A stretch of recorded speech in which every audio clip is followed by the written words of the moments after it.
ನಿವೇದಿತಾ ಗೌಡ ಅವರಿಂದ ದೂರವಾದ ಬಳಿಕ ಚಂದನ್ ಶೆಟ್ಟಿ ಸಲಗ ಸುಂದರಿ ಸಂಜನಾ ಆನಂದ್ ಅವರ ಜೊತೆ ಮದುವೆಯಾಗಲಿದ್ದಾರೆ ಎನ್ನುವಂತಹ ಸುದ್ದಿ ಸಾಮಾಜಿಕ ಜಾಲತಾಣಗಳಲ್ಲಿ ಭಾರಿ ವೈರಲ್ ಆಗಿತ್ತು. ಸಂಜನಾ ಆನಂದ್ ಜೊತೆ ಚಂದನ್ ಶೆಟ್ಟಿ ಎರಡನೇ ಮದುವೆ ಆಗ್ತಾರೆ ಎಂದು ಹೇಳಲಾಗಿತ್ತು. ಸೋಷಿಯಲ್ ಮೀಡಿಯಾದಲ್ಲಿ ಈ ಕುರಿತು ಅನೇಕ ಪೋಸ್ಟ್ಗಳು ಕೂಡ ಹರಿದಾಡಿದ್ವು. ಬಳಿಕ ಇತ್ತೀಚೆಗಷ್ಟೇ ಈ ಗಾಳಿ ಸುದ್ದಿಗಳಿಗೆ ಒಂದೇ ವೇದಿಕೆಯಲ್ಲಿ ನಿಂತು ಚಂದನ್ ಶೆಟ್ಟಿ ಮತ್ತು ಸಂಜನಾ ಆನಂದ್ ಸ್ಪಷ್ಟನೆಯನ್ನ ಕೊಟ್ಟರು. ನಾನು ಸಂಜನಾ ಮದುವೆ ಆಗುತ್ತೇವೆ ಅಂತ ಎಲ್ಲಾ ಕಡೆ ವೈರಲ್ ಆಗಿತ್ತು. ನನ್ನ ಸ್ನೇಹಿತರು ನನಗೆ ಕಾಲ್ ಮಾಡಿ ನೀನು ಮತ್ತು ಸಂಜನಾ ಮದುವೆ ಆಗ್ತಿದ್ದೀರಾ ಎಂದೆಲ್ಲ ಪ್ರಶ್ನೆಯನ್ನ ಕೇಳಿದ್ರು. ನನ್ನ ಮದುವೆ ಬಗ್ಗೆ ನನಗೆ ಗೊತ್ತಿಲ್ಲದೆ ಬೇರೆ ಎಲ್ಲರೂ ಕೂಡ ಮಾತನಾಡ್ತಾ ಇದ್ರು. ಇನ್ನು ನಮ್ಮ ನಡುವೆ ಆ ರೀತಿಯಾದಂತಹ ವಿಷಯ ಏನೂ ಇಲ್ಲ ಅಂತ ಚಂದನ್ ಶೆಟ್ಟಿ ಹೇಳಿದ್ರು. ಇದೀಗ ಮತ್ತೆ ಚಂದನ್ ಶೆಟ್ಟಿ ಎರಡನೇ ಮದುವೆ ವಿಚಾರ ಸುದ್ದಿಯಲ್ಲಿದೆ. ಸ್ವತಃ ಚಂದನ್ ಶೆಟ್ಟಿ ಅವರೇ ಈ ವಿಚಾರವಾಗಿ ಮನಬಿಚ್ಚಿ ಮಾತನಾಡಿದ್ದಾರೆ. ಫಸ್ಟ್ ಆಫ್ ಆಲ್ ನಂಗೆ ಅವಳನ್ನ ಮದುವೆ ಆಗ್ಬೇಕು ಅಂತ ಅನಿಸ್ಬೇಕು, ಹಾಗೆ ಆ ಹುಡುಗಿ ಕೂಡ ಇರಬೇಕು. ಬರುವಂತಹ ಹುಡುಗಿ ನನ್ನ ಅಷ್ಟು ಜಾಸ್ತಿ ಪ್ರೀತಿ ಮಾಡಬೇಕು. ನಾನಂತೂ ನನ್ನ ಲೈಫ್ ಅಲ್ಲಿ ಬರುವಂತಹ ಹುಡುಗಿನ ಪ್ರೀತಿ ಮಾಡ್ತೀನಿ, ಆದ್ರೆ ಅವಳು ಮಾತ್ರ ನನಗಿಂತ ಜಾಸ್ತಿನೇ ಪ್ರೀತಿ ಮಾಡಬೇಕು. ಆ ರೀತಿಯಾಗಿರ್ತಕ್ಕಂತಹ ಹುಡುಗಿ ನನಗೆ ಖಂಡಿತವಾಗಿ ಸಿಕ್ಕಿದ್ರೆ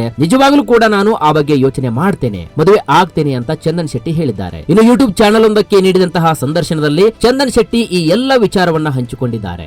ಆದ್ರೆ ಚಂದನ್ ಶೆಟ್ಟಿ ಅವರ ತಂದೆ ತಾಯಿಗೆ ಎರಡನೇ ಮದುವೆ ಆಗೋದು ಅಷ್ಟೊಂದು ಇಷ್ಟ ಇಲ್ವಂತೆ.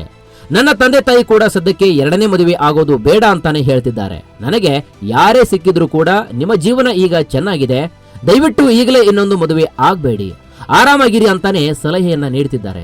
ಇನ್ನು 100ರಲ್ಲಿ 1 ಅಥವಾ 2 ಜನ ಒಂಟಿಯಾಗಿರಬೇಡಿ, ಮದುವೆಯಾಗಿ ಅನ್ನಬಹುದು. ಉಳಿದಂತಹ 99 ಜನ ಆರಾಮಾಗಿದೆ ನಿಮ್ಮ ಜೀವನ, ಹೀಗೆ ಇದ್ದು ಬಿಡಿ ಅಂತ ಹೇಳ್ತಿದ್ದಾರೆ ಎಂಬುದು ಚಂದನ್ ಅವರ ಮಾತಾಗಿದೆ.